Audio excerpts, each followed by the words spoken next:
Dear students, I am your teacher, zoologist कारी मोहम्मद इरफान यासीन। आज का हमारा टॉपिक है स्ट्रक्चर ऑफ ह्यूमन किडनी, इंसानी गुर्दे की साख्त। इससे पहले हम पार्ट 1 पढ़ चुके हैं, जिसमें हमने रीनल कॉर्टेक्स, रीनल मेडुला और रीनल पिरामिड्स, रीनल पेल्विस, हाइलस और ये सारी चीज़ें हमने पढ़ी थी। आज हम गुर्दे की एक ऐसी साख्त के बारे में पढ़ने जा रहे हैं जो गुर्दे के काम के लिहाज से और स्ट्रक्चर के लिहाज से, दोनों लिहाज से बहुत ही अहम है। यानी यूँ समझ लीजिए कि जो बुनियादी चीज़ है गुर्दे के फंक्शनिंग के लिए और उसकी बनावट के लिहाज से, वो चीज़ हम पढ़ रहे हैं। वो हमारे पास गुर्दे का वो हिस्सा जिसे नेफ्रॉन कहते हैं, हम इसे पढ़ेंगे आज। सबसे पहले हम इसका इंट्रोडक्शन देख लेते हैं। नेफ्रॉन होता क्या है? Structural and functional unit of kidney. Kidney का जो है ये साख्ती और काम के लिहाज से, यानी बनावट और काम दोनों के लिहाज से जो स्ट्रक्चर अहम है, हम उसे नेफ्रॉन कहते हैं। नेफ्रॉन जो है हर गुर्दे में तकरीबन इनकी तादाद 1 मिलियन होती है। इस तरह अगर बात की जाए तो हमारे 2 किडनीज हैं, तो टोटल हमारे नेफ्रॉन्स कितने हो जाएंगे? 2 मिलियन हो जाएंगे, क्योंकि हम खुद कह रहे हैं कि हर नेफ्रॉन में, हर गुर्दे में तकरीबन 1 मिलियन नेफ्रॉन है। तो जाहिर बात है कि जब 2 गुर्दे हैं तो नेफ्रॉन्स की तादाद 2 मिलियन हो जाएगी। इसके बाद इसके इंट्रोडक्शन में अगली चीज़ हम ये देखते हैं कि अप्रॉक्सीमेटली इसकी लेंथ जो होती है नेफ्रॉन की, एक नेफ्रॉन की, वो 3 सेंटीमीटर होती है। और इस नेफ्रॉन के अंदर जो ट्यूब्यूल का एक सिस्टम अल्लाह ताला ने बनाया है, अगर उनकी बात की जाए तो टोटल जो ट्यूब्यूल है उनकी लेंथ अगर देखी जाए तो टोटल लेंथ 120 किलोमीटर बनती है। हर गुर्दे में, हर गुर्दे के रीनल ट्यूब्यूल जो हैं, अगर उनकी लेंथ देखी जाए तो वो 120 किलोमीटर बनती है। अब ये बात देखने के बाद एक बात हमारे जहन में आती है कि फिर हम बेसाख्ता कहते हैं फतबारकल्लाहु अहसनुल खालिकीन। बस वो बरकत वाला रब जिसने कितनी खूबसूरत तख्लीक पैदा की कि कितने हमारे छोटे से जिस्म ने 120 किलोमीटर की ट्यूब्यूल को हमारे गुर्दे में अल्लाह ने समो रखा है। सुभान अल्लाह जी। यहाँ तक ये इसका इंट्रोडक्शन था। नेफ्रॉन क्या है? इसके बाद हम इंटरनल स्ट्रक्चर ऑफ नेफ्रॉन पढ़ते हैं।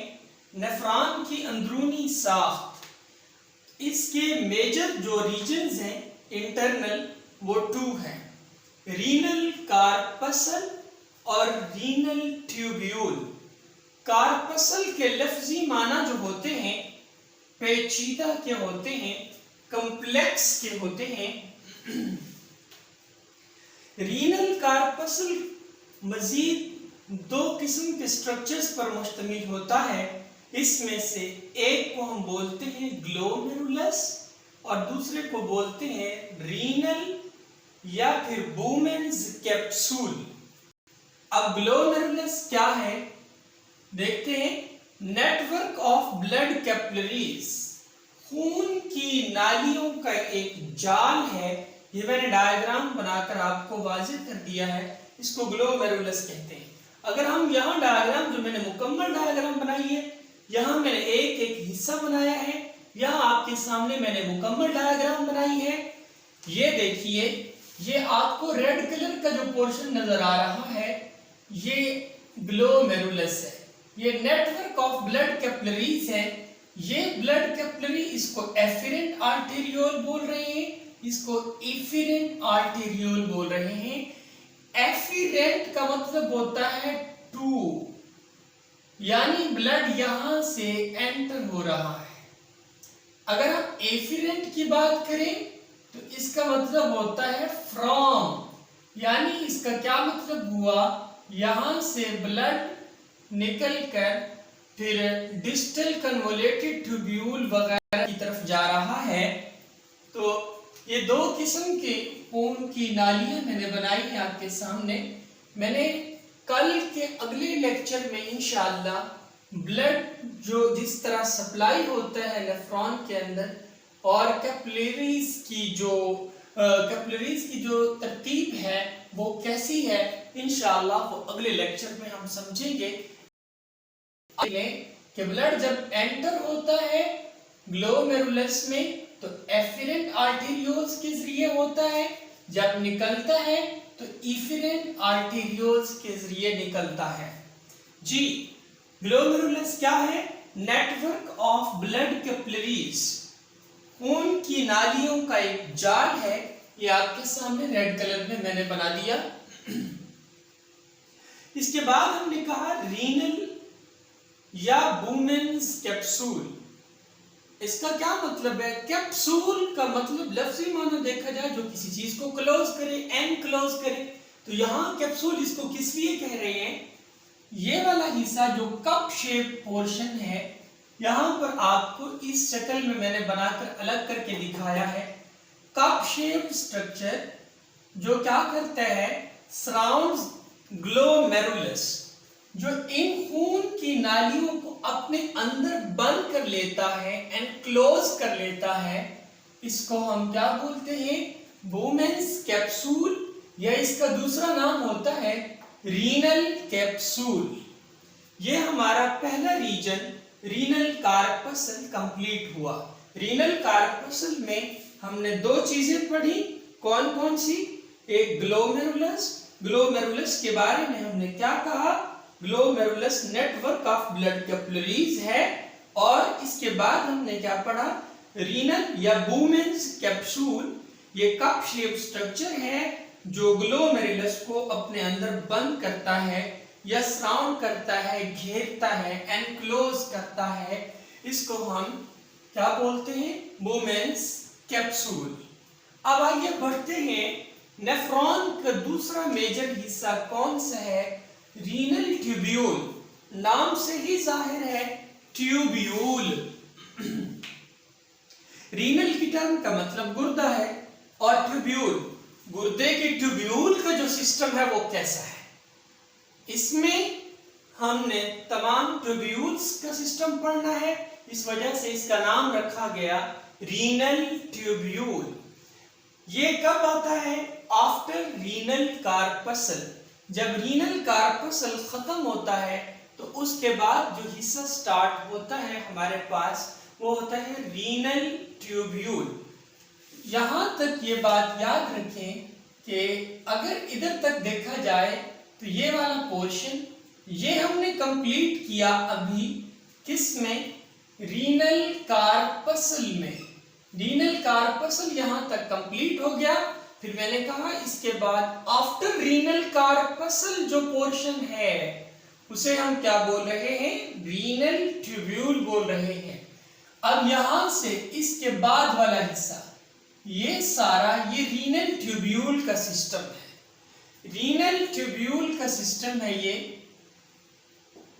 रीनल ट्यूब्यूल में सबसे पहले जो हिस्सा आता है उसे प्रॉक्सिमल कन्वोल्यूटेड ट्यूब्यूल बोलते हैं। First portion of renal tubule. Renal tubule का पहला हिस्सा देखिए, यहां तक रीनल कार्पसल खत्म हुआ, इसके बाद यहां से शुरू हो रहा है जो पहला हिस्सा, ये प्रॉक्सिमल कन्वोल्यूटेड ट्यूब्यूल है।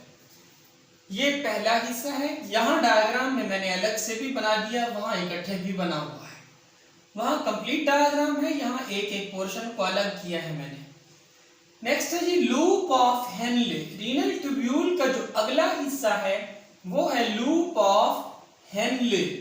हेनले एक बायोलॉजिस्ट थे, उनके नाम पे इस हिस्से का नाम रखा गया।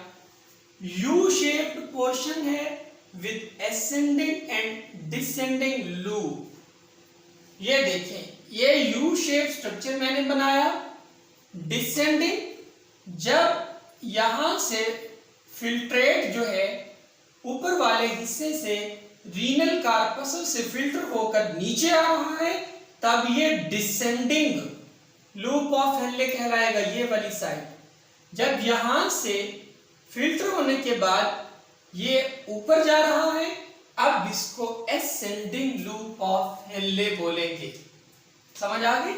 लूप ऑफ हेनले क्या है? यू शेप्ड पोर्शन है। डियर स्टूडेंट्स, यहां आप एक बात याद रखें कि इस तरह से लेक्चर देने का मकसद आपको यह है कि आपका जो बोर्ड का एग्जाम है इस वक्त वो क्रैमिंग सिस्टम पर नहीं है, ब्लूम टैक्सोनॉमी को हम फॉलो कर रहे हैं, जिसके मुताबिक पहले हम नॉलेज लेवल पर थे, जिसमें चीजें सिर्फ याद करके बताई जाती थी। अब आपको समझना भी है। कंसेप्चुअल पोर्शन आपके पेपर में शामिल होगा, एनालिटिकल पोर्शन शामिल होगा। इस वजह से मैंने एक एक कंसेप्ट को अलग अलग करके आपके लिए मजीद क्लियर कर दिया है। अच्छा, loop of Henley U shape portion है, एसेंडिंग और डिसेंडिंग इसके लूप है। इसके बाद अगला हिस्सा डिस्टल कन्वोलेटेड ट्यूब्यूल। यहां तक देख लीजिए, लूप ऑफ हेनले खत्म हो गया। इसके बाद ये वाला हिस्सा distal convoluted tubule. Distal convoluted tubule क्यों बोलते हैं और प्रॉक्सिमल को प्रॉक्सिमल कन्वोलेटेड ट्यूब्यूल क्यों बोलते हैं, ये रीजन भी समझ लीजिए। प्रॉक्सिमल का लफ्ज जहां भी आएगा इसका मतलब होता है नियर टू ओरिजिन। जहां से कोई जिस्म का हिस्सा निकल रहा है या बन रहा है तो वो उसके जो करीब हिस्सा होगा उसको प्रॉक्सिमल कहेंगे। अब ये ट्यूब्यूल यहां से निकल रही है, यहां से करीब से, यानी रीनल कार्पसल के करीब से, तो इसका ओरिजिन भी यहीं से है, तो इसलिए इसको प्रॉक्सिमल कन्वोलेटेड बोल रहे हैं। और ये दूर है, इससे अपने ओरिजिन से दूर है, तो इसको डिस्टल कन्वोलेटेड ट्यूब्यूल बोल रहे हैं। डिस्टल कन्वोलेटेड ट्यूब्यूल कौन सा हिस्सा है जी? Last portion of renal tubule.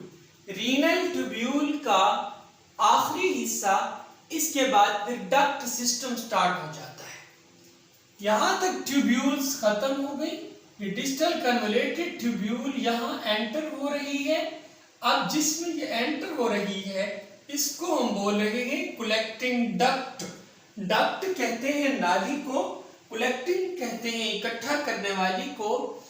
Collecting duct ये पीछे से आने वाले फिल्ट्रेट को अपने अंदर ये कलेक्ट करती है, इसलिए इसको कलेक्टिंग डक्ट कहा जाता है।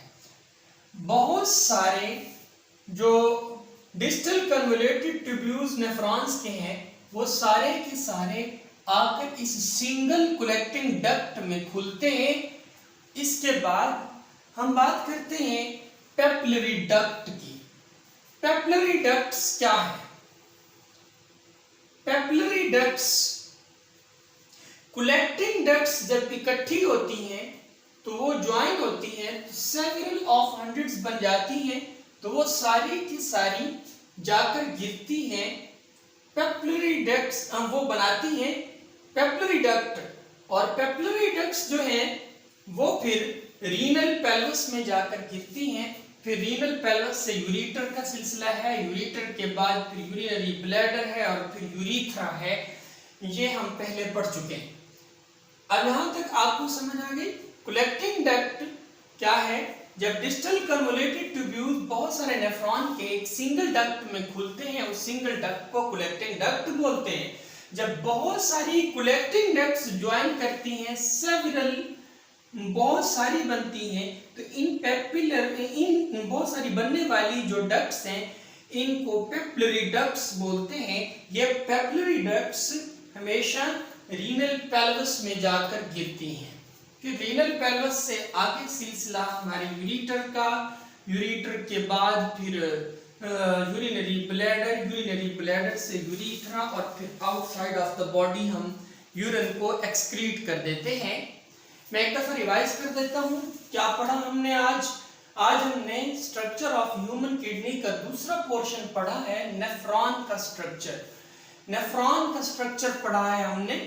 नेफ्रॉन के स्ट्रक्चर में सबसे पहले इंट्रोडक्शन हमने पढ़ा नेफ्रॉन का कि स्ट्रक्चरल और फंक्शनल यूनिट ऑफ किडनी है ये, और हर किडनी के अंदर तकरीबन 1 मिलियन नेफ्रॉन्स की तादाद होती है।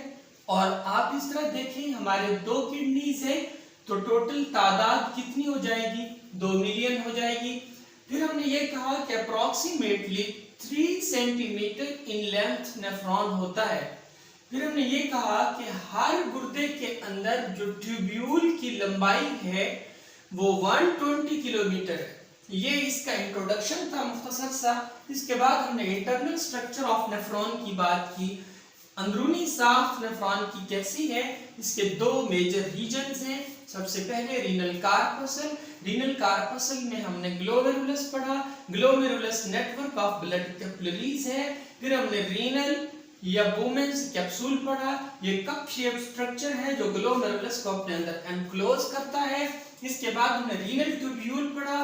रीनल ट्यूब्यूल में प्रॉक्सिमल कन्वोलेटेड ट्यूब्यूल होते हैं, लूप ऑफ हेनले होता है, डिस्टल कन्वोलेटेड ट्यूब्यूल होते हैं, कलेक्टिंग डक्ट्स होती हैं, और इसके अलावा कलेक्टिंग डक्ट के बाद पेपिलरी डक्ट्स का सिलसिला होता है, और पेपिलरी डक्ट से जाकर फिर रीनल पेल्विस में गिर जाती है। रीनल पेल्विस फिर वहां से यूरिटर का सिलसिला, यूरिटर से फिर यूरिनरी ब्लैडर, और यूरिनरी ब्लैडर से यूरिथ्रा। फिर हम इसी तरह से पेशाब को खारिज कर देते हैं। डियर स्टूडेंट्स, ये हमारा आज का लेक्चर था नेफ्रॉन के बारे में। उम्मीद है कि आपको तमाम कंसेप्ट्स क्लियर हो गए होंगे। अगर आपको कोई कंसेप्ट क्लियर ना हुआ हो, आप इस वीडियो के नीचे कमेंट में शेयर कर सकते हैं, आपके क्वेश्चन का आंसर दिया जाएगा। इसके अलावा देखने वाले तमाम स्टूडेंट्स से ये रिक्वेस्ट है कि मेरा चैनल ज़रूर सब्सक्राइब कर दीजिएगा। Thank you so much. आपका टीचर जोलॉजिस्ट कारी मोहम्मद इरफान यासीन।